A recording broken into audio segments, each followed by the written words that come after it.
নমস্কাৰ ছাৰ-বাইদেউসকল।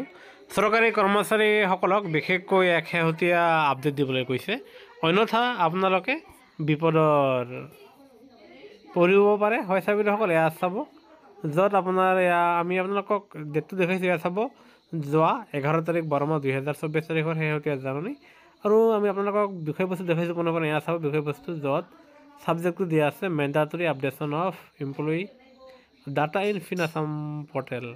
তাৰমানে ৰাজ্য চৰকাৰৰ অধীনৰ কৰ্মচাৰীসকলক আপোনাৰ ফিন আছাম পৰ্টেলত তেখেতসকলক আপডেট দিবলৈ কোৱা হৈছে। ইয়াৰ আগতেও 3-4 মাহ আগত আপডেট দিবলৈ কোৱা হৈছিল, কিন্তু ইয়াৰ বাহিৰেও এয়া চাব, আকৌ এবাৰ পুনৰবাৰ 11 তাৰিখ 12 মাহ 2024 তাৰিখৰ যি শেহতীয়া জাননী, সেই জাননীৰ ভিতৰত ৰাজ্য চৰকাৰৰ অধীনৰ কৰ্মচাৰীসকলৰ লগতে শিক্ষক কৰ্মচাৰীসকলক তেখেতসকলক আপোনাৰ ফিন আছাম পৰ্টেলত তেখেতসকলৰ আপডেটটো মেণ্ডাটৰী হিচাপে আপডেট দিবলৈ কৈছে ফিন আছাম পৰ্টেলত, যাতে দৰমহাসমূহ সুচাৰুৰূপে পাই থাকিবলৈ সক্ষম হয়। সেয়েহে কৰ্মচাৰী পেঞ্চনৰ প্ৰতিটো শেহতীয়া জাননীৰ বাবে আমাৰ চেনেলটো নিশ্চয় ছাবস্ক্ৰাইব কৰিবলৈ নাপাহৰিব। ভিডিঅ'টো চাব। ধন্যবাদ। জয় অসম।